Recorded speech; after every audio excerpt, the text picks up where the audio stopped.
The 6I episode 2 is going to be called When Ethics Fails and Groupthink Prevails.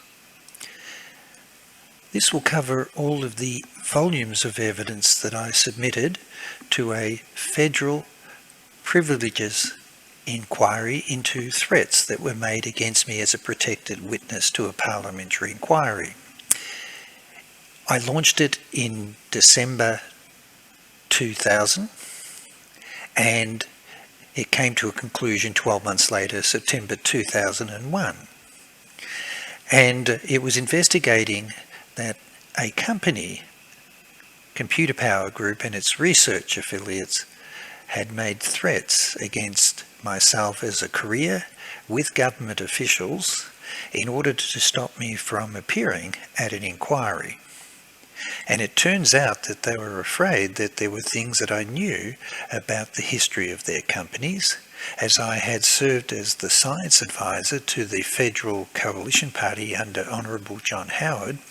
and I was thanked in 1995 for shutting down over $2 billion of industry research and development tax rorts, where the evidence within Parliament, within Cabinet, within the Minister's Office and the Tax Concession Committee and Industry and Research Development Board had correspondence between the chairman of the Tax Concession Committee to the Minister expressing serious concerns about a company owned by Rupert Murdoch was repeatedly the worst offender in rorting the R&D syndication program. My expertise in this area assisted the Liberal Party to shut down the program given the rorts,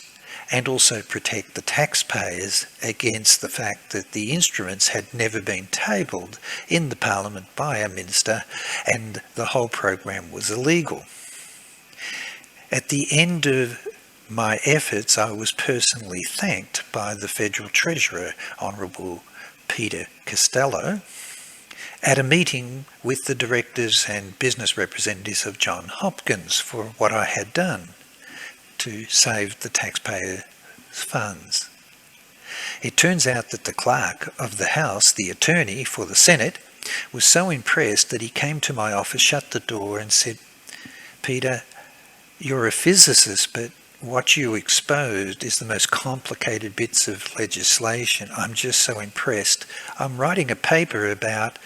your efforts to shut down the program and the fact that all the government officials knew that it was illegal and it was being rorted and they did nothing about it." And he said, "I'm going to call this legal research paper credited to you, and can I cite your name in the paper and your efforts?" Which I said yes. And he said, "I'm going to call it When Ethics Fails and Groupthink Prevails." And this sadly is what continued with a parliamentary inquiry into the threats. There was overwhelming evidence that I had been threatened, and the company owned by Rupert Murdoch was dipping into all our funds and grants, and at the same time it saw me as a threat as an expert in the areas of telemedicine and as a government advisor to the federal and state government, and used its efforts politically to have me removed twice. And when I caught them and exposed all of my evidence, which was very damaging and embarrassing to committees of parliamentarians, I received a public apology in the House that I, myself, my companies and family had been threatened and had suffered significant financial losses and damages to my career, but unfortunately the federal government had no jurisdiction over a state government to force them to pay compensation. So I got an apology, but I never got any repatriation of damages and losses caused to me. But the most important thing is that this was my final statement I made to the committee after they listened to the evidence. Their company had undermined the program that I was doing with United Nations, and the encryption programs And I said, this does not make any sense. The only way they can be permitted to destroy my career with governments and my encryption companies, given I've served as a trusted government policy advisor, and they can get away with this, is that Computer Power Group is working for intelligence. And as soon as I said that, they were embarrassed and went quiet, because I think it turns out now, well, not think, but I know,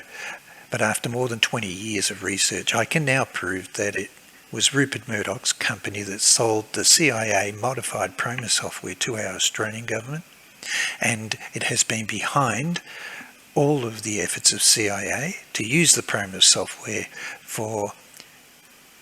the SWIFT banking networks worldwide. And so I've been proven correct and vindicated, and I'm hoping that my story will be told through documentaries to show what happens when governments do nothing and bureaucrats and trusted people within governments try to do the right thing, and we get destroyed, whilst these people just become wealthy. It's an elite group that just becomes millionaires and billionaires, and they have the power and support of government systems that protect them, when people working for government are trying to protect the interests of taxpayers, and we get crucified and destroyed in our efforts to do the right thing.